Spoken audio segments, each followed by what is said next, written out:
जिस मैनपुरी सीट पर साल 1996 से लेकर 2019 तक मुलायम का जलवा कायम रहा, अब उस मैनपुरी में कौन परचम लहराएगा, ये बड़ा सवाल है। क्योंकि मुलायम सिंह यादव के निधन के बाद ये सीट खाली हुई है और अप्रैल 2023 तक उपचुनाव हो सकता है। ऐसे में अब मैनपुरी को लेकर अखिलेश की टेंशन बढ़ चुकी है।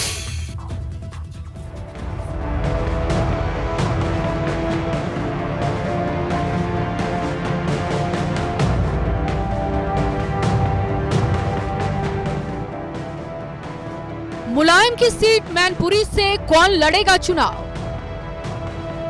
भाजपा का बड़ा चैलेंज, अखिलेश की बढ़ेगी टेंशन।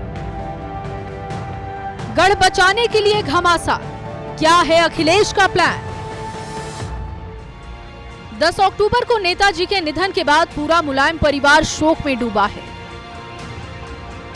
और अब हरिद्वार में मुलायम सिंह यादव की अस्थियों का विसर्जन होने के बाद यूपी की सियासत में सबसे बड़ा सवाल खड़ा हो गया है कि नेताजी की सीट मैनपुरी से कौन उपचुनाव लड़ेगा।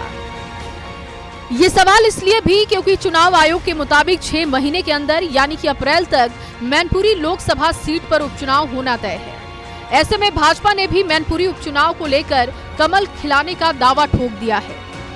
नेताजी के प्रति हम सब का बहुत सम्मान है। स्वयं माननीय प्रधानमंत्री जी उनका कितना सम्मान करते हैं कि उनके चुनाव क्षेत्र में प्रचार करने ना तो वह 2014 में गए थे और ना 2019 में गए थे, लेकिन यह दुखद निधन हुआ है। आज वैसे इस सवाल का जवाब देने की जरूरत नहीं थी, लेकिन मैनपुरी में भी कमल खिलेगा, यह जरूर मैं कहूँगा। इटावा में केशव प्रसाद मौर्य का ये दावा अखिलेश की मुश्किलें बढ़ाने वाला है, क्योंकि आजमगढ़ रामपुर उपचुनाव में शिकस्त के बाद अखिलेश के सामने गढ़ बचाने की सबसे बड़ी चुनौती है। ऐसे में उनके सामने पार्टी और परिवार दोनों को बचाने का टास्क है। दरअसल उपचुनाव में गढ़ को बचाने रखना बड़ी चुनौती। प्रत्याशी का चयन भी अखिलेश के लिए मुश्किल। शिवपाल से कलह खत्म न होने से टेंशन बढ़ेगी। परिवार में विवाद से भाजपा को हो सकता है फायदा। शिवपाल डीपी यादव की मदद ले सकती है भाजपा।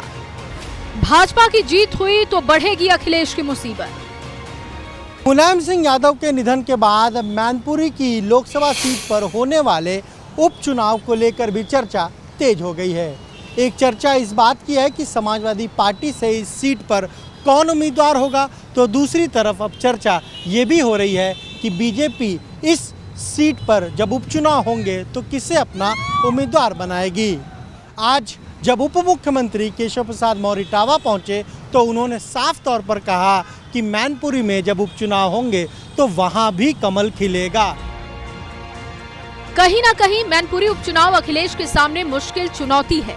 ये न सिर्फ सपा का अभेद किला है, बल्कि 2024 लोकसभा चुनाव को भी ध्यान में रखना होगा। ऐसे में नेताजी के उत्तराधिकारी का चयन अखिलेश के लिए मुश्किल होने वाला है। खबरों की माने तो धर्मेंद्र यादव और तेज प्रताप यादव का नाम चर्चा में है। दोनों इस सीट से उपचुनाव में जीतकर सांसद रहे हैं। अखिलेश की पत्नी डिंपल यादव को लेकर भी अटकलें। 2004 के उपचुनाव में धर्मेंद्र यादव ने जीत हासिल की थी। 2014 में नेताजी के सीट छोड़ने पर तेज प्रताप यादव जीते थे। अखिलेश ने करहल विधानसभा सीट से दर्ज की है जीत। ये तय है कि सीट पर 6 महीने के भीतर उपचुनाव होना है। सियासी गलियारों में चर्चा इस बात की भी है कि दिल्ली और राष्ट्रीय राजनीति में मजबूत पकड़ बनाए रखने के लिए अखिलेश खुद मैदान में उतर सकते हैं, क्योंकि ये चुनाव भी कहीं ना कहीं यूपी की राजनीतिक दिशा तय करने वाला है। Bureau report, ABP Ganga.